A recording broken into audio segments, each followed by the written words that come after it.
Here's my LEGO Technic Canadair CL-84 aircraft.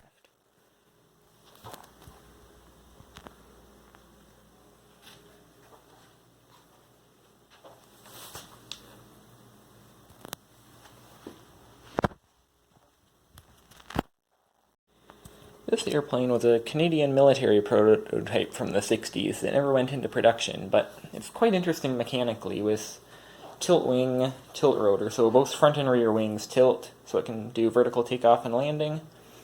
And I think the thing that I thought was especially interesting is that everything involved was mechanically controlled. It literally had a mechanical computer in it in the original. So mine isn't that complicated, but it is pretty advanced.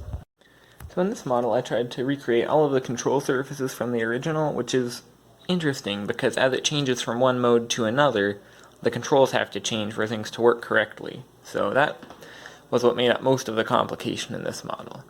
So anyways, I've got two pneumatic functions, two motorized functions, and three different controls which can vary depending on mode. So in this model I tried to recreate all of the control surfaces from the original, which is interesting because as it changes from one mode to another, the controls have to change for things to work correctly. So that was what made up most of the complication in this model. So anyways, I've got two pneumatic functions, two motorized functions, and three different controls which can vary depending on mode.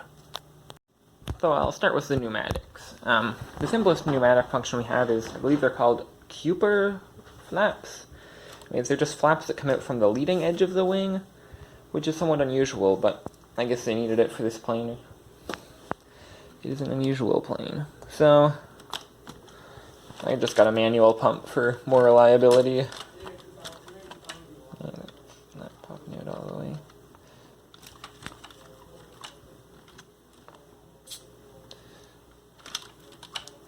Let's try it again. So this again isn't opening quite all the way. I think it's got a bit much friction. Let's see. So this is the mechanism here.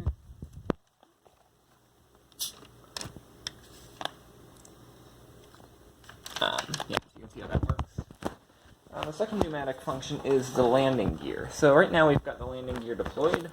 So we've got one wheel and one on each side. Oh, I guess it's not all the way deployed. It's only partially deployed. There we go. Now we're all the way deployed. So if I flip it and start pumping,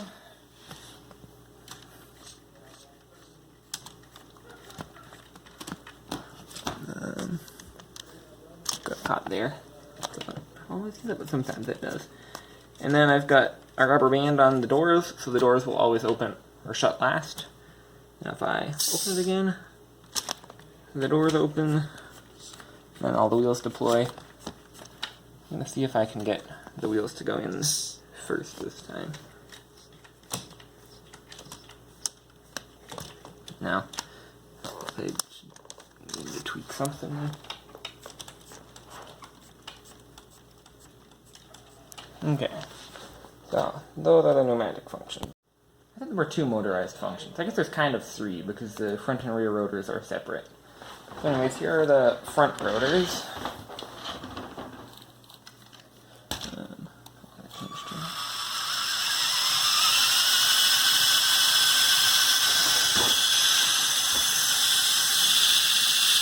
Getting nice and fast thanks to a buggy motor in each wing, only geared down at the turntable there. Then we've got the tail rotor. So the tail rotor on the original was actually pretty interesting because we didn't need a tail rotor at all in the airplane mode, but in the helicopter mode it would use this to maintain pitch. So if it needed to tilt one way, it would just increase the rotor pitch. So creating more lift here, tilting the whole airplane forwards, or less, allowing it to lean backwards. So it's also counter-rotating.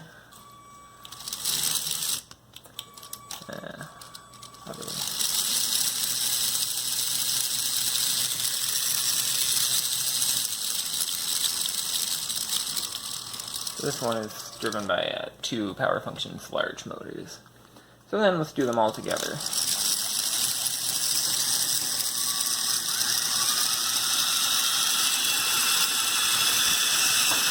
This is not a situation you'd actually see on the real one, because the tail rotor would be cut off in the horizontal flight mode and the standard airplane mode, but it works on mine. So I think there were 2 motorized functions. I guess there's kind of 3, because the front and rear rotors are separate. So anyways, here are the front rotors.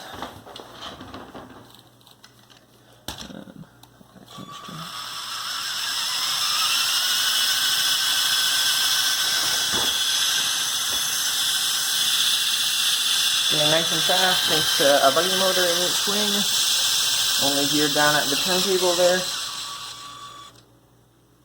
Then we've got the tail rotor. So the tail rotor on the original was actually pretty interesting, because you didn't need a tail rotor at all in the airplane mode, but in the helicopter mode it would use this to maintain pitch. So if it needed to tilt one way, it would just increase the rotor pitch, so creating more lift here, tilting the whole airplane forwards, or less, allowing it to lean backwards. So it's also counter-rotating.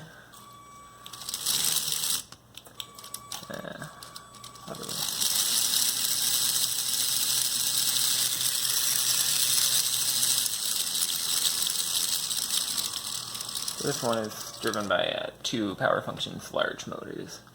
So then let's do them all together.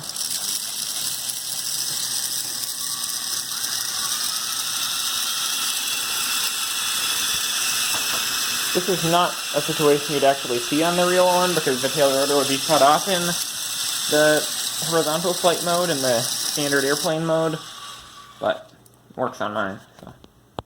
So next I'm going to demonstrate tilting the wings. Originally I had a Power Functions XL motor doing this at, I believe, 108 times reduction, but it was struggling. So I swapped it for a large motor at 720 times reduction, which is really crazy. I don't think I've ever done that much reduction in any model before. So it's really slow. It takes about a minute to do the full cycle. I almost think I could have kept the other one. It's just, man, I think I had low battery when I was testing. So maybe I should have gone back to that, but I left it at this just to be really foolproof. So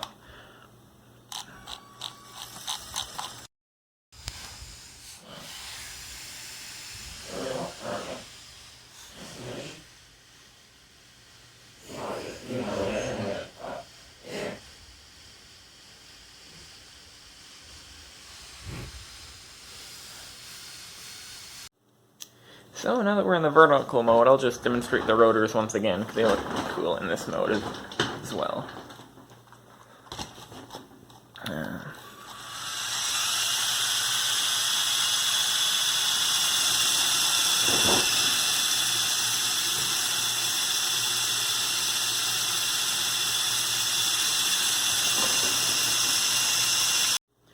So the controls are done through this set of foot pedals and this joystick. So, as I said, it's pretty complicated to get them to do one function in one mode and a different function in another mode. And especially, I wanted it to have a smooth transition between them. So if the wings are half tilted, it should do half of one control and half of another control. So I've got a pretty big mechanism in there. I'll probably take some more video of it after I start taking this apart, so I can show you it a bit better, but I can show you it how it is now. So the pedals here are for yaw, I believe, so like normal steering you can think of. So the way this worked on the original airplane in hover mode was it would just run the ailerons, which would then direct the airflow going down one way or the other to cause it to yaw. Now the ailerons, they're the only control surface that was actually being used in both hover and flight mode. So for that, I had to do an extra complicated mechanism to essentially add up the two inputs to the one output, and unfortunately because of that and because of the flux system stuff I was using in here, it doesn't work. The hardware is in there. I tried to make it work, but it really doesn't. So you can just imagine that it does. So it would look like this, or that. Then, so side-to-side joystick, this would be roll. And this one, unfortunately, doesn't really work that well either. It's also one that's done using the flex system in here. But that ended up having too much friction. So the way this worked in the hover mode was, it would be I forget what they called it, vectoring pitch or something? A pitch differential, maybe? So one side would have high pitch, while the other would have low pitch. So that would cause one side to get more lift and tilt the whole thing. So I made that in here. I can operate it from here, even though the joystick doesn't work. So we got high pitch over here, low pitch over here, and I can switch it. And, well, it's not that high, but you've got a bit higher pitch, I think. Low. Yeah, so that's the whole picture there. And the forward and back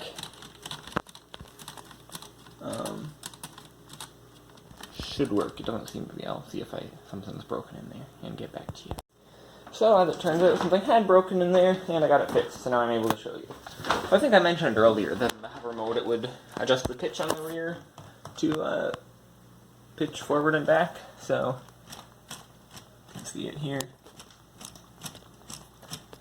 With all the backlash in the system, it doesn't move much, but you can tell it is moving.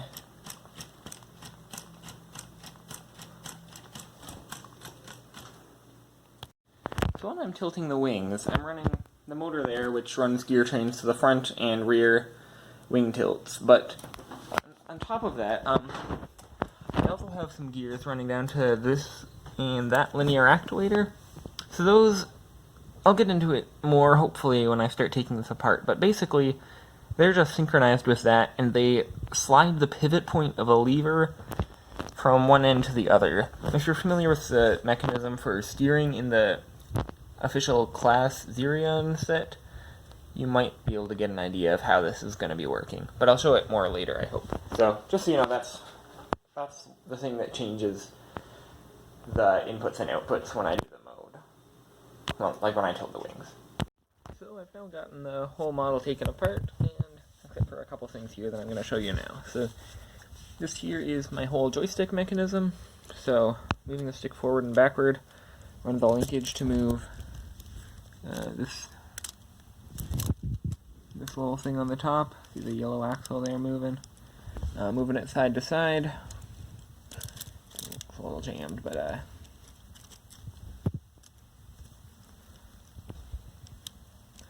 moving that linkage, which moves this one here. It's not working so well now that it's all loosely connected because so much has come apart. That's more or less the idea there. Then the foot pedal runs this linkage to do this last one. So what I'm going to try to be explaining here is how my control shift from the two modes went. So we'll just focus on the foot pedal here because it's the closest and most easy to see.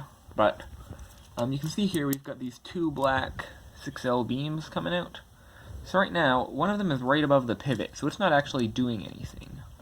These two beams are connected up to the two control surfaces for the foot pedals, which were, I believe, the rudder and the ailerons. So when it moves, I'll keep this one over the pivot. When it moves, that one doesn't do anything, it just rotates, or its axis rotates, and it will just stay there, whereas the other one actually gets into forward and back movement, the one that's right there. So that one is actually moving something, it's controlling something. So if I move it over to about the middle here, the pivot will be in the middle where this linear actuator is right now. So both of them will move, but neither of them will move a ton. And if I move it the rest of the way over, the one on the left will move, and the one on the right won't. It'll just rotate, which it wouldn't, because it would be. So there's a continuous spectrum between the left one doing everything and the right one doing everything, and at any point in the middle they'll be doing it in some other relation. So right here you could do it where it's doing more on the left, but still a little bit on the right. So that was controlled by these linear actuators here, which are no longer fixed because they were tied into the body, but you just extend them, and that would move the pivot from one side to the other, which would be changing what the output for a given control would be, and doing. So that actually worked pretty well. I mean, it added a fair bit of backlash, which I think was unavoidable, which then did cause some problems down the line, but I'm pretty happy with how I designed it, and I think it is my favorite mechanism on the airplane, the one that I thought was most challenging to figure out and most satisfying. So here's another mechanism that shows how two different controls were used to operate the joystick simultaneously. So we've got these two beams here that can both move independently, well, semi-independently. So each one of these would have been hooked up to a different control. One of them would have been to the foot pedals, I believe, and one of them would have been to the side-to-side motion of the joystick. So, if you remember from the other video I took, there were the two black 6L beam, or half beams, one on each side. So in one mode, one of them moves while the other stays there. The other mode, the other one moves. So, if we're completely in one of the modes, so I'll back up. So what I'm trying to explain here is how two different controls operate the same function, which is the ailerons. So if we're in completely one mode, this bottom beam will be fixed, and just the top one will be moving. So you can see we've got the two beams. These two are both attached like that on this other beam. So if we're in a point where they're both equally countering each other, nothing happens. But if one of them is fixed, I'll just scavenge a few pins here to see if I can make it work like that. You know, there's one. So if the one on the top is fixed, pulling this one will move that flex cable at the top just normally at a basically 1-to-1 ratio because it goes in the middle. So it kind of moves it at half the ratio, but then because the beam is twice as long, it doubles it again. So by the time it gets up to the top. So pull down here, see that again, moves it at pretty much a 1-to-1 ratio, and it pulls it the same way. And then if we go to the other side, it's the same idea. If the other one is fixed, this one here pulls it at that 1-to-1, like that. And if we're in the middle somewhere where they're both moving, then it also pulls it. So this was the extra mechanism I had to do to get the ailerons to work, and it ended up adding like extra backlash, extra friction, which is one of the main reasons why the ailerons didn't really work at all in the final model. It's because of this thing here, which I had to do for realism, but unfortunately it caused issues. So back in the standard airplane mode, the control surfaces are probably a lot more familiar. Exactly the same as a normal airplane. So with the foot pedals for yaw, we've just got a standard rudder. For pitch, we've got elevators.